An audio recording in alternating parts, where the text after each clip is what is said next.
நிகழ்வுகளுடைய சிறப்பு விருந்தினராக கலந்து சிறப்பித்துக் கொண்டிருக்கின்ற கேப்போ அதர்ஸ் சில்ட்ரன்ஸ் ஹாஸ்பிட்டல் மினிஸ்ட்ரி இயக்குனர் அன்புக்கும் மதிப்புக்கும் உரிய அலோசியஸ் ஜோய்சன் அவர்களை உரையாற்ற வருமாறு அன்பாக அழைத்திருக்கின்றோம். அனைவருக்கும் வணக்கம். மறுபடியும் இந்த ஸ்கூல்ல உங்களை பார்க்கறதுல சந்தோஷம். விசேஷமாக அதிபர் அவர்களுக்கு நன்றி செலுத்துகிறேன்.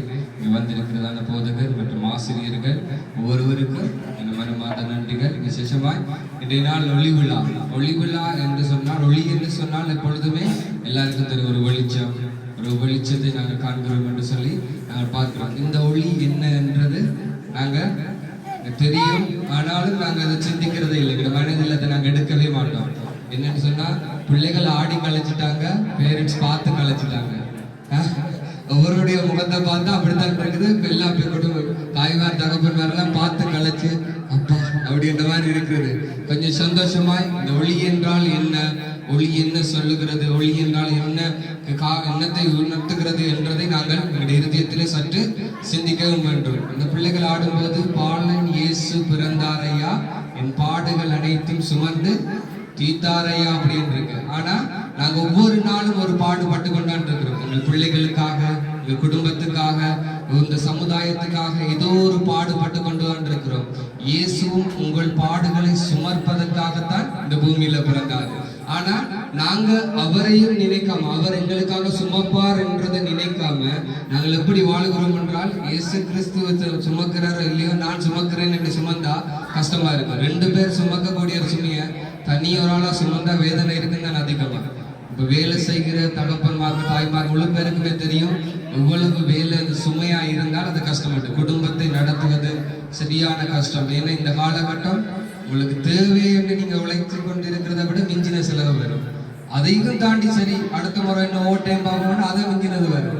எப்பவுமே உங்களோட பாடு குறையாது. ஆனா பாடுகளை, உங்கள் சூழ்நிலைகளை, குடும்பத்தில் இருக்கிற பிரச்சனைகளை நீக்கக்கூடிய ஒரு ஒளியாய் இந்த பூமியில வந்தவர் தான் கர்த்தராகிய இயேசு கிறிஸ்து.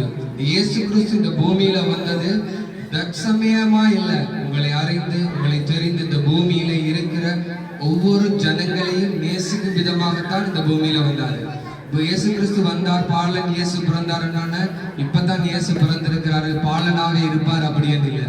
அவர் உங்களுக்காக பிறந்தார், உங்களுக்காக இந்த பூமியில தன்னுடைய காரியங்களை எல்லாம் செய்தார், மரித்தார், இன்றும் உயிரோடு இருக்கிறார். அவருக்கு ஒரு பேர் இருக்கிறது, அவர் ஆதியும் அந்தமுமானவர் அப்படின்னு சொல்லுவாங்க. வேதத்தில் இருக்கிறது ஆதியும் அந்தமுமானவர். அவருக்கு இப்பவும் இருக்கு, அவருக்கு முந்தினதும் இருக்கு. அவர் இந்த பூமியை சிருஷ்டித்த காலத்தில் இருந்து இன்று வரைக்கும் அவர் உயிரோடு இருக்கிற ஒரு தகப்பன். அவர் இந்த நாட்களில உங்களுக்கான உங்களுடைய பாடுகள், உங்கள் வேதனைகள், உங்கள் துக்கங்கள், உங்கள் கவலைகள் எல்லாவற்றையும் அறியக்கூடியவர். என்ன சொல்ல, ஆனா இந்த ஸ்கூல்ல நான் பார்த்த ஒரு விதம், இந்த பேரண்ட்ஸ் அப்படின்னு சொன்னா தங்களோட குடும்பத்தை நடத்தவே ஸ்ட்ரகிளா இருக்கிறாங்க. இதுல எப்படி பிள்ளைகள் அவ்வளவு உச்சத்துக்கு கொண்டு போறது, டாக்டரா, இன்ஜினியரா, ஒரு ஃபிளைட்டை கண்டுபிடிக்கிறவனா, வானத்துக்கு ரொக்கெட் அடிக்கிறவனா, எப்படி இந்த பிள்ளைகளை சமுதாயத்தை கொண்டு போறது? அதுக்கு ஒரு ஞானம் தேவை. வேதத்துல ஒரு வசனம் இருக்குது, உங்கள் பிள்ளைகள் ஞானத்தில் குறைவுள்ளவனாய் இருந்தால் ஒருவரையும் கடிந்து கொள்ளாதவரும் சம்பூர்ணமாய் கொடுக்கிற விடத்தில் கேட்க கடவன், அப்பொழுது அவன் பெற்றுக்கொள்வான். சில சமயம் சில காரியங்கள் பிள்ளைகளுக்கான ஞானத்தை யாரடியாச்சும் இருந்து பெற்றுக்கொள்ள முடியும்னா பெற்றுக்கொள்ள ஆயத்தமா தான் இருப்பீங்க. ஆனா இப்ப இந்த ஒளி விழாவா, இந்த ஒளியா இருக்கிற தகப்பனிடத்துல நீங்க கேட்பீங்களான்னு அந்த ஞானம் கிடைக்கும். இந்த பிள்ளைகளுக்கு உங்களுடைய ஞானம் இருக்கு. உங்கள் பாடுகள் எல்லா பிரச்சனைகளும் தீரும். அவர் உங்கள் பாடுகள், பிரச்சனைகள், உங்கள் சூழ்நிலைகள் எல்லாவற்றையும் மாற்றி நடத்த போதுமானவர். எப்படின்னு சொன்னா, நாங்கள் இப்ப பேசுறோம் ஒளி விழா, ஒளி அப்படின்னு சொல்லி இயேசு கிறிஸ்து, இயேசு அப்படின்னு பேசும்போது அநேகருடைய பிம்பம், இந்த தேசத்தில் இருக்கிறவர்களுடைய பிம்பம் தான். இங்க இருக்கிறவர்களுடைய சரி இருக்கும். அது ஒரு மதம் உண்டு, அது மதமே இல்லை. கிறிஸ்தவ மதம் என்று சொன்னால் அதை நாங்களே ஏற்றுக்கொள்ள மாட்டோம். என்னன்னு சொன்னா கிறிஸ்தவ மதம் அல்ல, அது ஒரு மார்க்கம், நல்ல ஒரு வழிகாட்டல். இப்ப மதமாய் மாற்றி அது பேசுகிறபடியால், அப்ப அந்த கண்ணோட்டத்துக்கு ஜனங்கள் பார்க்கிறபடியால் இல்ல இது மதம் மதம் மதம் என்று தள்ளி வைத்து விட்டார்கள். மதம் அல்ல. ஒரு நிமிடம், ஒரு நாளிலாவது இயேசுவை எங்கள் வாழ்க்கையை மாற்றுங்க, இல்லை எங்கள் பிள்ளைகளின் வாழ்க்கையை மாற்றுங்க, எங்கள் பாரங்களை மாற்றுங்கள் என்று கேட்டால் அவர் மாற்ற போதுமானவர்.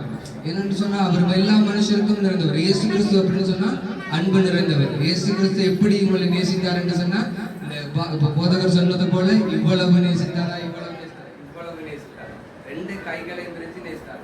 நீங்க உங்க பிள்ளைய எப்படி நேசிப்பீங்க தெரியுமா? ஓடி வருதுன்னா பிள்ளைய கையை பிரிச்சு தூக்குறதுக்கு ரெடியா இருக்கு. அதே போலதான் கர்த்தர் இயேசு கிறிஸ்து என்று சொல்லுகிற இந்த தெய்வம் உங்களை தூக்கி சுமக்க ஆயத்தமா இருக்கிறார். உங்களுடைய இருதயத்தில் அதை மட்டும் சிந்தனையாய் எடுத்துக்கொள்ளுங்க. எங்கள் சூழ்நிலைகள், எங்கள் பிள்ளைகளுடைய எதிர்காலங்கள், எங்கள் பிள்ளைகளுடைய வாழ்க்கை முறைகள் எல்லாம் மாற வேண்டும். நாங்கள் இந்த பிள்ளைகளை நீங்கள் இந்த சமுதாயத்தில் மாத்திரமில்ல, நீங்க யாழ்ப்பாணத்தை தாண்டி வந்தாலும் கொழும்புல கொண்டே விடணும், கொழும்பை தாண்டி இங்க பிற தேசத்துல கொண்டு விடணும், ஒரு நாட்டுல கொண்டு விடணும்னு எவ்வளவு ஞானம் வரும். நாங்கள் எங்களுடைய சிந்தனையை இந்த ஊரோடும் இந்த சமுதாயத்தோடு மட்டுமல்ல, நாங்கள் வானத்தை தாண்டி யோசிக்க வேண்டிய நிலைமை. நாங்கள் பிள்ளைகள் அந்த ரேஞ்சுக்கு படிக்கணும். அப்ப நாங்கள் எங்களுடைய சிந்தனைகளை நாங்கள் எப்பவுமே உயர்வாய் வைத்திருக்கும் போது எங்களுடைய பிள்ளைகளுடைய எதிர்காலம் எல்லாமே மாறும். நாங்கள் இன்று அந்த இயேசு கிறிஸ்துவிடத்துல எங்களுடைய வாழ்க்கை, எங்களுடைய சூழ்நிலைகள், எங்களுடைய பிள்ளைகளுடைய எதிர்காலம், இந்த சமுதாயம் மாற வேண்டும் என்று சொல்லும் போது அந்த வாழ்க்கையை அவர் மாற்ற நல்லவராக இருக்கிறார். நீங்கள் நான் இது பேசுகிறபடியா உங்களுக்கு எப்படி தோணுகிறது தெரியல. திரும்பவும் சொல்லுகிறேன், மதத்தை பேசவில்லை, வாழ்க்கை மாறணும்.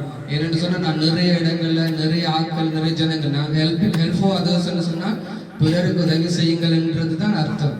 வேற ஒன்றுமே இல்லை. உதவி, அவங்க நல்லா வரணும், அவங்க வாழ்க்கை மாறணும்ன்றது. சூழ்நிலைகள் எங்களுக்கு தெரியும், இந்த பிரதேசம் தெரியும், இந்த ஜனங்கள பாடுகள் தெரியும், கஷ்டங்கள் தெரியும். அதை மாற்ற வேண்டும் என்று சொன்னா நாங்க அதற்கென்ற ஒரு முயற்சி கண்டிப்பா எடுக்கவே வேண்டும். இந்த பிள்ளைகளை அப்படியே விட்டுட்டு அந்த பாதையிலேயே அப்படியே விட்டுட்டு சரி இப்படி போறதுக்குள்ள எப்படின்னு சொன்னா இந்த பிள்ளைகளுக்காக ஏதாச்சும் சொத்து மட்டும் சேர்த்து வைக்க கூடாது. அந்த அளவு ஞானத்தையும் சேர்த்து வைக்கணும்.